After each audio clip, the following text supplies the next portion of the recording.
Dans le livre de Ruth, on voit une famille qui est composée de 4 personnages. Dans le premier chapitre, on voit Elimelech et sa femme Naomi et ses 2 enfants qui font le voyage parce qu'il y avait la famine à Bethléem et qui se rend à Moab. Ils se rendent là-bas et ses enfants ont pris 2 femmes également et ils se sont mariés. Mais on se rend compte que Dieu a déplacé cette famille et lorsqu'il se rend là-bas à Moab, il perd ses 2 enfants et Naomi reste seule. Il perd son mari et ses 2 enfants. Et il se rend compte qu'il est resté avec ses 2 belles-filles et il devait rentrer à Bethléem, la maison de pain. Imagine que vous avez quitté là où Dieu vous avait placé et vous vous rendez compte que là où Dieu vous a placé, c'est maintenant le calvaire. Vous vivez la souffrance et vous vous disiez que non, allons-y, là où il semblerait que tout va bien. Et vous vous rendez compte que là où vous êtes là-bas, les choses encore c'est plus pire. Vous perdez tout ce que vous avez. Et Naomi avait vécu cela.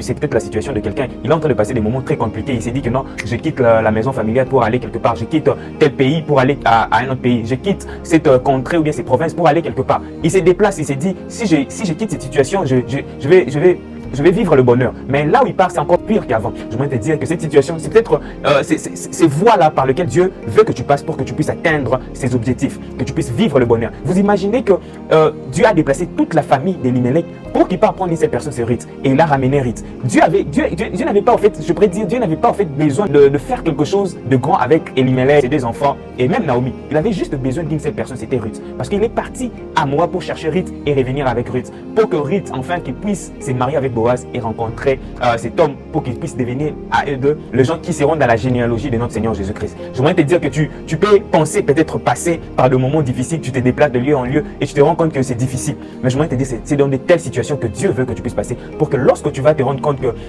c'est compliqué, c'est là où Dieu maintenant vient intervenir. Et j'aime bien l'histoire de Joseph. La Bible dit que Joseph a dit à ses frères, vous avez médité de me faire du mal et Dieu l'a changé en bien.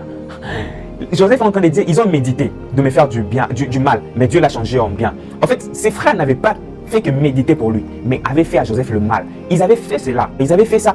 Et ce n'était pas qu'une méditation, ils avaient vraiment fait cela. Et Dieu avait changé cette malédiction, cette mauvaise chose en une bonne chose pour Joseph. J'aimerais te dire, en fait, Dieu permet à ce que les choses mauvaises nous arrivent pour qu'il puisse les changer en bien. Et Joseph, vous imaginez comment il est passé, par exemple, il est passé chez Potiphar, il est passé en prison pour être maintenant une source de bénédiction pour tout un peuple, pour plusieurs personnes. Et Dieu avait fait cela. J'aimerais que Dieu puisse t'ouvrir les yeux pour que tu puisses comprendre que certaines choses que tu passes maintenant, c'est juste le chemin par lequel tu passes pour que tu puisses vivre la gloire de Dieu. Est-ce que là où tu es, tu peux reconnaître ces choses? Est-ce que là où tu es, est-ce que tu peux prendre conscience de ce que Dieu veut faire pour toi? Est-ce que vous vous rendez compte que la famille d'Elimelech n'est pas écrite dans la généalogie de Jésus-Christ, mais c'est juste la femme moabite, Ruth, qui est venue et qui a porté en fait cette grossesse qui a provoqué à ce que notre Seigneur Jésus vienne. On parle de la généalogie, on parle de Boaz, on ne parle pas d'Elimelech, on ne parle pas des autres personnes. Donc Dieu avait juste besoin d'une seule personne. Dieu peut te faire passer des situations compliquées comme Joseph, mais c'est juste parce qu'il veut vivre. Il veut que tu puisses